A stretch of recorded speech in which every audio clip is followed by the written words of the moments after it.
अस्सलाम वालेकुम एवरीवन। आज हमने करना है फैक्टराइजेशन ओ लेवल। तो पहली चीज़ जो हमने देखनी है इसमें कि इसका आंसर किस तरह से आता है।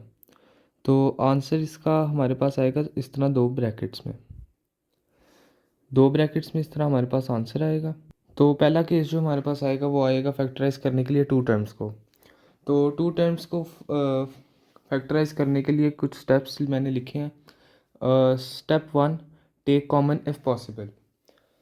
और step two, a square plus b square equals to a plus b a minus b. ये स्टेप्स आपको आगे जाके मैं क्वेश्चंस के साथ सॉल्व करके दिखाता हूँ, फिर आपको समझ आएगी। इस तरह ये देख के कोई खास समझ नहीं आती। तो हमारे पास पहला क्वेश्चन है 4x-10। तो यहाँ पर स्टेप्स देख लेते हैं। पहला स्टेप ये है कि टेक कॉमन इफ़ पॉसिबल। इसमें कुछ कॉमन ले सकते हैं हम जी। इसमें हम कॉमन ले सकते हैं टू ब्रैकेट 2x-5। ये हमारा सवाल हो गया है सॉल्व। अब आप सोच रहे होंगे कि मैंने कहा था इसका आंसर जो है दो ब्रैकेट्स में आएगा। तो इसका आंसर इस तरह है, इस तरह से ये भी ब्रैकेट ही है क्योंकि दोनों मल्टीप्लाई हो रहे हैं। तो ये भी, इस पर भी ब्रैकेट डाल देंगे तो सेम ही रहेगा। तो ये है इस तरह। दूसरा सवाल करके देख लेते हैं। दूसरा सवाल है x² - 16। तो यहाँ पे पहला स्टेप देख लेते हैं, टेक कॉमन इफ़ पॉसिबल। यहाँ पे कुछ कॉमन ले सकते हैं। कुछ नज़र आ रहा है कॉमन लेने के लिए? नहीं, यहाँ पे कॉमन नहीं ले सकते। अब देख लेते हैं दूसरा स्टेप क्या है। दूसरा स्टेप है a square plus b square equals to a plus b a minus b. तो दूसरे स्टेप के मुताबिक हमारे पास दोनों में स्क्वायर होना चाहिए। 16 का हम ये करेंगे, 16 जो है वो 4 का स्क्वायर होता है, तो इसको हम 4 स्क्वायर भी लिख सकते हैं। तो नीचे आ जाएंगे, ये हो जाएगा x² - 4 स्क्वायर। ऐसे भी ये सेम है, हमारे पास दो आगे ए स्क्वायर प्लस बी स्क्वायर। अब ये जो प्लस माइनस है ना, ये जो प्लस है ये चेंज हो सकता है, ये प्लस माइनस चेंज हो सकता है। इसकी कोई ऐसी टेंशन नहीं है, ऐसी कोई प्रॉब्लम नहीं है। ये माइनस हो प्लस हो एक ही बात है। तो हमारे पास आ गया ए स्क्वायर माइनस बी स्क्वायर। अब हम इसको चेंज कर देंगे x+4 ब्रैकेट x-4। हमारे पास आंसर आ गया।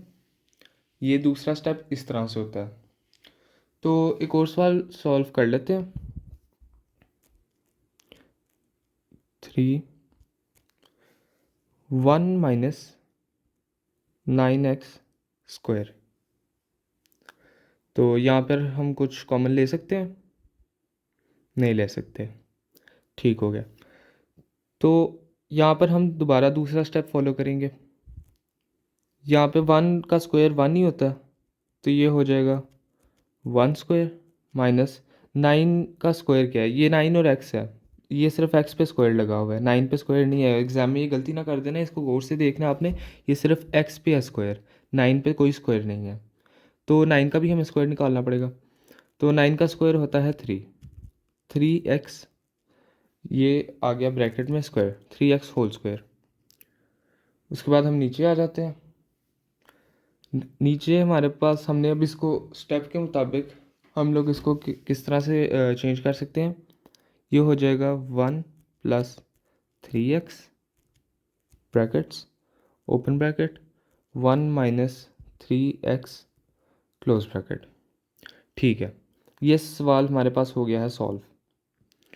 अब उसके बाद question number 4।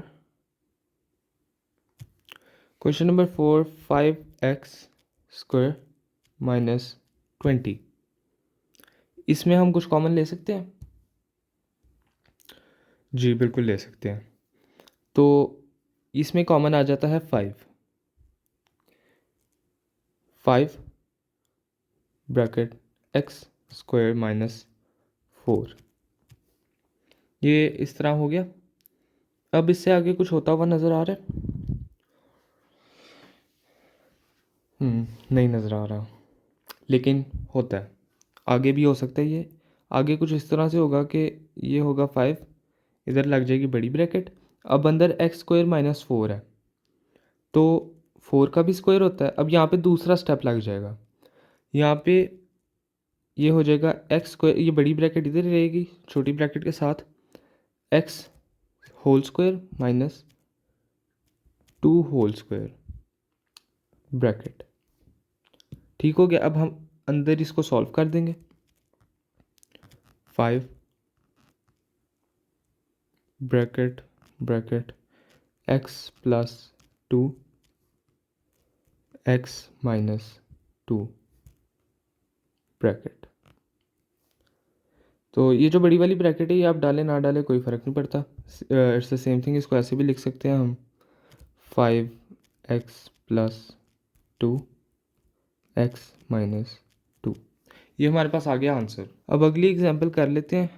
Example number 5, 7x square minus 63। अब यहाँ पर हम कॉमन ले सकते हैं, हम 7 कॉमन आ गया, अंदर आ जाएगा x square minus 9 bracket, 7 9 times 63 होता है।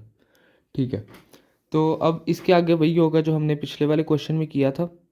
यहाँ पे एक्स स्क्वायर और ये 7 बड़ी ब्रैकेट, ये जो एक्स स्क्वायर है ये एक्स स्क्वायर रहेगा, माइनस 9 किसका स्क्वायर होता है, 3 का, ये हो जाएगा 3 स्क्वायर, सॉरी ये हो जाएगा 3 स्क्वायर। तो बड़ी ब्रैकेट, अब इसको आगे हम सॉल्व करेंगे, ब्रैकेट्स जो हैं उनको फैक्टराइज करेंगे। 7x plus 3 bracket x minus 3, ये हमारा हो गया सॉल्व। अब हम जाएंगे अगले केस की तरफ। अगला हमारे पास क्वेश्चन होता है 3 टर्म्स का। अब 3 टर्म्स में हम यूज़ करते हैं मिडिल टर्म ब्रेकिंग। तो इसमें हम क्वेश्चन करके देख लेते हैं, इस तरह आपको देख के समझ नहीं आएगी, क्वेश्चन देखेंगे करेंगे तो समझ आ जाएगी। अब साथ साथ आप नोट्स भी बनाएं, क्योंकि जब लिख लेते हैं ना तो ज़्यादा सही याद होता है, ज़्यादा सही समझ में आता है। तो हम पहली एग्जांपल करके देख लेते हैं। पहली एग्जांपल है 1x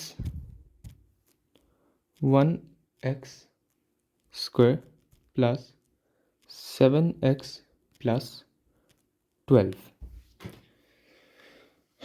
तो मिडिल टर्म ब्रेक करने के लिए हमने करना ये होता है कि पहले जो क्वेश्चन में जो पहली टर्म है, पहला जो नंबर है और जो आखिरी नंबर है, उन दोनों को कर देना है मल्टीप्लाई।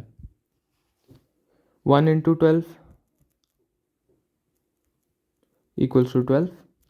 अब जो आंसर आएगा ना, हमने उसके मल्टीपल्स निकालने हैं। 12 इस तरह करके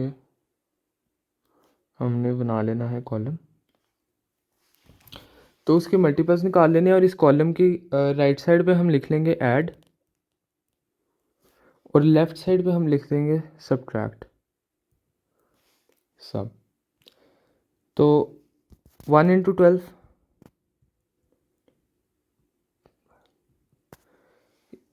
इसमें अब ऐड की तरफ जाएंगे तो 1 को 12 से प्लस करो तो आ जाएगा 13, और सब्ट्रैक्ट करो तो आ जाएगा 11। अब हमने मिडिल टर्म को दिमाग में रखना है, मिडिल टर्म है 7। अब हमने यहाँ पर 7 फाइंड करना है कि मल्टीपल्स में आगे जाते जाते ऐड या सब्ट्रैक्ट में 7 किधर आ रहा है। तो दूसरा आएगा 2 इंटू 6 इक्वल्स टू 12। 2 और 6 को ऐड करें तो आ जाता है 8, माइनस कर दें तो आएगा 4। उसके बाद 3 इंटू 4 सब्ट्रैक्ट करो तो 1 आता है, और ऐड करके आ जाता है हमारे पास 7। अब हमारे पास जब 7 आ गया तो हमने 3 नीचे लिख लेना है। नीचे ये ज़रूर लिख लेना, क्योंकि ये फिर बाद में अगर भूल जाता है तो बहुत टाइम वेस्ट होता है। 3 प्लस 4 इक्वल्स टू 7। ये मैं आगे जाके बताऊंगा कि ये हमने क्यों लिखना है। 3 प्लस 4 इक्वल्स टू 7। अब हम आएंगे हमारे ऊपर क्वेश्चन पे। तो अब जो 7 है ना, 7 की ये हम लिख लेंगे x square plus 3x plus 4x plus 12। अब हमने इसे इस तरह से कर लिया, इस तरह से ब्रेक करके हमने इनके पेयर्स बना देने हैं। ये इसका पेयर हो जाएगा और ये दूसरा पेयर बन जाएगा। अब हमने पहले पेयर की तरफ ध्यान देना है। यहाँ पे जो मैंने पहला स्टेप लिखा था, टेक कॉमन इफ़ पॉसिबल, हम इन दोनों में कुछ कॉमन ले सकते हैं? जी बिल्कुल ले सकते हैं। हम इनमें कॉमन ले सकते हैं x। हमने x को ले लिया कॉमन, अंदर आ जाएगा x प्लस 3। दूसरे पेयर की तरफ आ जाते हैं। यहाँ पर हम कुछ कॉमन ले सकते हैं। यहाँ पर हम कॉमन ले सकते हैं 4। 4 आ गया। यहाँ पर आ जाएगा x प्लस 3। अब ये जब हम देखेंगे कि ये दोनों जो हैं, ये जो दोनों आई हैं हमारे पास आंसर्स आए हैं, अंदर ये जो ब्रैकेट्स में आंसर्स आए हैं ये दोनों सेम होंगे, तो हमारे पास जो फाइनल आंसर हम इस तरह से बनाएंगे, x इसको और इसको प्लस करके ब्रैकेट में कर देंगे, x प्लस 4 x प्लस 3। ये हमारे पास आ जाता है आंसर। मैं एक और टिप आपको बताता हूँ कि अगर हमने चेक करना हो ना कि हमारा आंसर सही आया है, तो इसको एक्सपेंड कर दो। ये जो आंसर है इसे एक्सपेंड कर दो, इस ब्रैकेट को उसके साथ मल्टीप्लाई कर दो। एक्सपेंशन के बाद जब अगर हमारे पास आ जाता है, जो एग्जांपल में हमें क्वेश्चन दिया गया था, क्वेश्चन में दिया गया था जो क्वेश्चन, उस वो वाला आ जाती है वैल्यू, ये सारा आ जाता है अगर, तो इसका मतलब है आपका आंसर सही है। और अगर ये नहीं आता है सेम, तो इसका मतलब है आपका आंसर गलत आया। तो इसको आप रीचेक करके तो उसे दोबारा करें। हम एग्जांपल 2 की तरफ आ जाते हैं। एग्जाम्पल 2 है x² प्लस 6x माइनस 16। फिर हम पहला वाला ही करेंगे। अब x² के पीछे 1 है, 1 इंटू 16 इक्वल्स टू 16। 16 आ गया हमारे पास। हम वही कॉलम्स बना लेंगे, एक तरफ लिख देंगे ऐड, एक तरफ लिख देंगे सब्ट्रैक्ट। 1 इंटू 16। अब हमने इसको 6 को ध्यान में रखना है। जो सेंटर में हमारे पास वैल्यू है 6x, हमने 6 को ध्यान में अपने जहन में रखना है। तो हम लिख लेंगे 1 इंटू 16, ऐड करो तो 16 प्लस 1 इक्वल्स टू 17। सब्ट्रैक्शन पे हो जाएगा ये 15। 2 इंटू 8, ऐड करो तो ये हो जाता है 10। सब्ट्रैक्ट करो तो आ जाता है हमारे पास 6। अब ये सारा हमें करने की ना ज़रूरत नहीं है, अपना दिमाग इस्तेमाल करके करना है हमने। अब ये इतना कुछ करेंगे तो P1 में हमारे पास इतना टाइम तो होता नहीं है कि हम लोग अभी इस तरह के काम करने बैठे। तो अपना दिमाग इस्तेमाल करके ना पहले ही देख लें, क्योंकि 1 प्लस या माइनस 16 तो करीब भी नहीं है 6 के। उसके बाद हमारे पास आ जाता है 2 इंटू 8। ये कॉलम वगैरह बनाने की ज़रूरत नहीं है, ऐड 16 सब ये लिखने की ज़रूरत नहीं है। 2 इंटू 8 हमने खुद ही मेंटली देख लेना है कि ये ऐड या सब्ट्रैक्ट करके आ जाता है 6। अब हमने नीचे लिख लेना है 8 माइनस 2 इक्वल्स टू 6। हम इधर आ जाएंगे इक्वेशन में, यहाँ पर हमने इसे पुट कर देना, x² plus 8x minus 2x minus 16। तो हम इन दोनों ये जो हमारे पास आ गई अब वैल्यू, हम इसका बना लेंगे पेयर। ये हमने बना लिया 2 पेयर। तो पहले पेयर में हम कॉमन ले लेते हैं x, अंदर रह जाएगा x प्लस 8।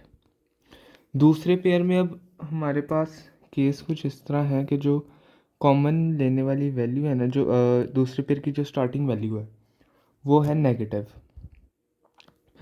अब जो स्टार्टिंग वैल्यू अगर नेगेटिव हो ना, तो करते हैं हम कुछ इस तरह है कि जो ये वाला दूसरा जो साइन है ये फ्लिप हो जाएगा। यहाँ आ जाएगा -2, अंदर आ जाएगा x प्लस 8। ऐसे हो गया। अब हमारे पास आंसर आ जाएगा x प्लस 8 और x माइनस 2। अब मैं एक रूल लिखवा देता हूँ, इसी एग्जाम्पल नंबर 2 को लेके रूल है, if the first term of any group is negative it is compulsory to take negative common signs inside bracket change. यही है जो मैंने ऊपर अभी सवाल किया। जो दूसरा ग्रुप था हमारे पास, पेयर था, उसकी जो पहली वैल्यू थी, जो फर्स्ट टर्म थी उसकी, वो नेगेटिव थी। तो हमने कॉमन लिया नेगेटिव, और जो ब्रैकेट के अंदर वाला साइन था उसको हमने चेंज कर दिया पॉजिटिव में, क्योंकि वो पहले नेगेटिव में था फिर हो गया पॉजिटिव।